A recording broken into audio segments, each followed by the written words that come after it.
வச்சு பாருங்கம்மா.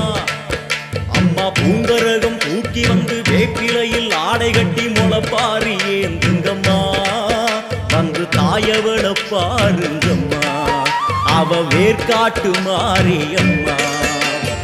ஆடி வெள்ளியிலே தாயின் சந்நிதியில் பொங்க வச்சு பாருங்கம்மா. அம்மா பொங்க வச்சு பாருங்கம்மா.